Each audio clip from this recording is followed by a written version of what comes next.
après le violent décrochage, mini-crack qu'on a commenté hier encore sur Boursorama de l'or, l'or se ressaisit aujourd'hui notamment, et aussi les métaux précieux, palladium et également l'argent. Bonjour John. Bonjour David. John Plassard, responsable de la stratégie d'investissement à la banque Cité Gestion Duplex avec nous depuis Genève.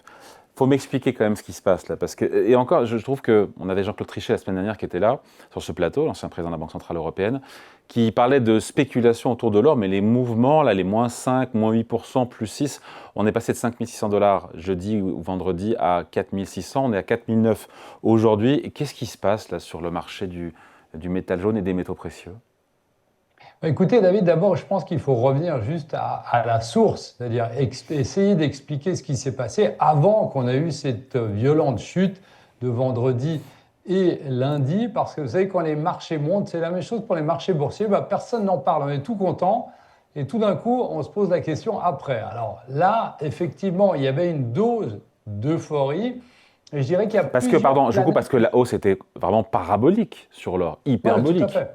Exactement, mais parce qu'on avait eu un certain alignement des astres qui était d'un côté la baisse du dollar, donc ça pouvait expliquer la hausse de l'or. D'un autre côté, un manque de confiance dans les politiques économiques et budgétaires, que ce soit aux États-Unis, mais aussi en Europe, ce qui avait poussé les investisseurs à se diversifier. On appelait ça le debasement trade. Il faut sortir des devises pour aller vers quelque chose de plus tangible.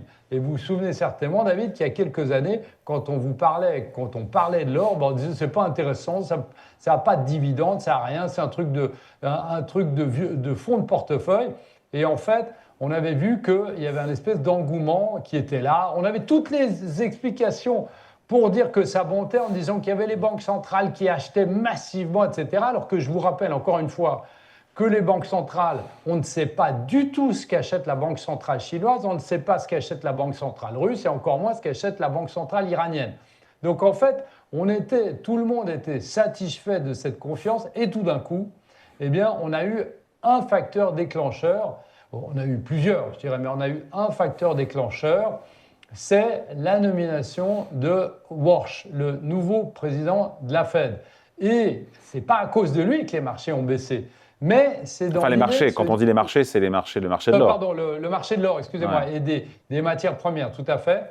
On s'est dit qu'effectivement, avec quelqu'un qui arrive à la tête de la Fed, qui est peut-être moins faucon, hawkish que ce qui était attendu par les marchés, on pourrait avoir potentiellement un dollar qui se reprécie ou qui s'apprécie avec une politique qui est peut-être un peu plus dure qu'avant et donc on revient dans une histoire où l'argument de ce budget, de cette baisse de taux, de cette baisse du dollar ne vaut plus. Alors ça c'est juste le facteur déclencheur, c'est pas de sa faute à lui du tout.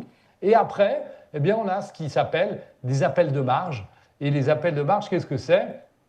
C'est les gens qui achètent notamment à crédit ou sur des effets de levier. Et puis, lorsqu'on a un actif, en l'occurrence l'or ou l'argent, qui baisse, on a un appel de marge et il faut vendre cet actif ou vendre d'autres actifs qui poussent à se désengager de ce type. Donc, c'est un espèce d'effet de domino et tout le monde a dit non, mais c'est normal, puisque on l'a tous dit que c'était une hausse parabolique qui ne pouvait pas continuer. Alors évidemment, c'est toujours facile de regarder dans le rétroviseur, mais je dirais que initialement, une petite étincelle, c'est Warsh, et puis après, l'effet de domino est venu de l'Asie où il y a eu apparemment des très gros appels de marge et ce qui a déclenché des ventes forcées d'actifs liés à l'argent, au platinium et à l'or, parce que c'était ce qui était le plus liquide, ce qui avait le plus monté. Mais autant la chute a été rapide, brusque et violente, autant le rebond l'est aussi aujourd'hui. Pourquoi ça remonte aujourd'hui, l'or ?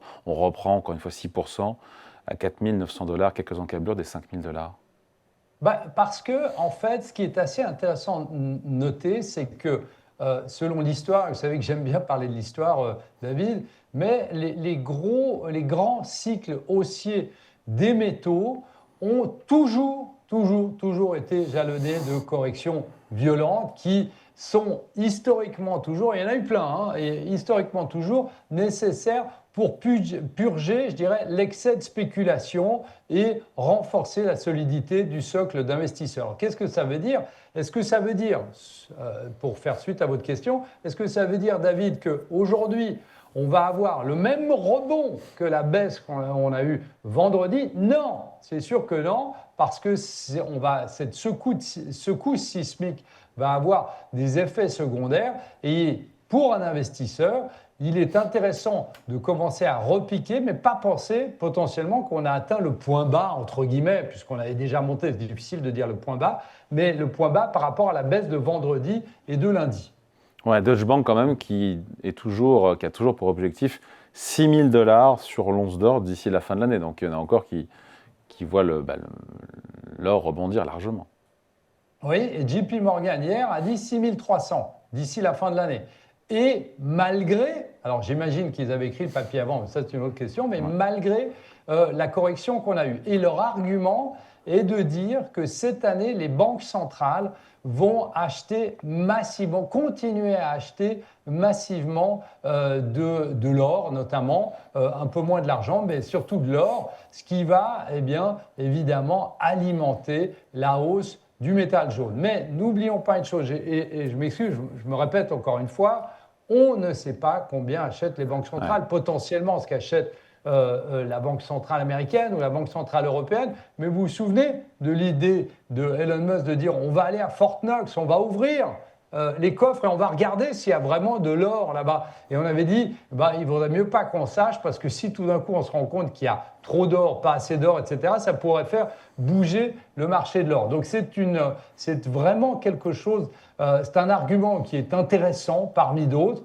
Moi je pense qu'il vaut mieux regarder l'offre, la demande et évidemment cette question de debasement trade où on se dit qu'avec tellement de volatilité dans le marché, tellement d'incertitudes géopolitiques et monétaires, eh bien, il vaut mieux avoir un actif, entre guillemets, refuge qui potentiellement monte, ce qui est l'or, l'argent, surtout l'or, et d'autres matières premières.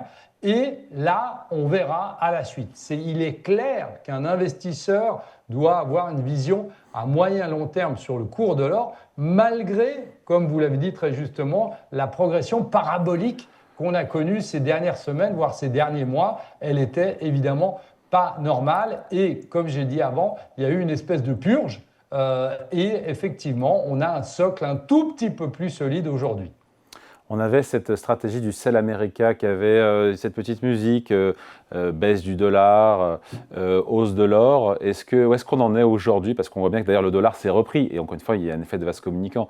Le dollar s'est repris, l'or a baissé. Et aujourd'hui, voilà, l'or remonte et le dollar bouge pas trop. Ouais, moi, personnellement, je trouve que c'est une hérésie totale de dire Sell America. Pourquoi? Parce qu'on sait que la majeure partie des transactions dans le monde sont faites en dollars, 55% contre 20% de l'euro. D'un autre côté, lorsque vous regardez, effectivement, on a un président qui est difficilement saisissable, mais lorsque vous regardez les statistiques économiques, on attend pour le 4e trimestre une croissance de près de 5%. Hier, on a eu des ISM manufacturiers aux États-Unis qui étaient largement au-dessus des attentes, notamment la reconstruction de stock. On a toujours la thématique de l'intelligence artificielle sur lequel on peut quasi exclusivement parier sur les États-Unis et potentiellement les midterms, le président Trump ou les républicains vont perdre la chambre. Donc ici, on n'est pas dans une situation de dédollarisation, d'aller à l'encontre des États-Unis parce que c'est eux qui sont la première économie mondiale et ce sont les titres les plus traités du monde, les titres sur les marchés américains et effectivement, la majeure partie des données se font en dollars. Donc je trouve une hérésie, alors qu'on utilise à bon escient à chaque fois que l'or monte, mais il faut regarder un petit peu plus à long terme. Moi, je pensais quand même sur cette histoire de l'or que ce mini-crack de vendredi et lundi laisserait encore une fois des traces. Et le rebond est quand même assez fort, même si on ne retrouve pas les niveaux de 5006.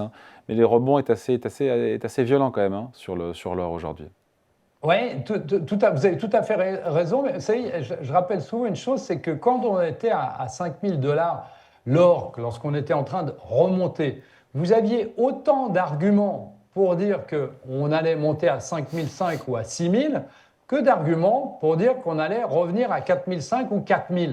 Parce que d'un côté, on parlait des banquiers centraux, de l'autre, avec des banques centrales qui rachètent de l'or, et de l'autre côté, eh bien, on disait, ben non, on est monté trop rapidement et effectivement, on va s'effondrer. Donc, quand on est dans des situations pareilles où on n'a aucun socle de conviction cette fois-ci, ben, effectivement, on peut, là aujourd'hui, il y a des opportunistes, entre guillemets, qui ont vu les cours de l'or baisser très nettement, comme les cours de l'argent, qui disent on peut faire de l'argent à court terme, mais c'est dans ces situations que, effectivement, on a beaucoup de volatilité et souvent, on n'a peut-être pas vu les bas, et je répète, ce n'est pas les bas de l'or, mais c'est les bas par rapport à la progression qu'on a eue. Donc, effectivement, aujourd'hui, c'est plutôt spéculatif plutôt que fondamental.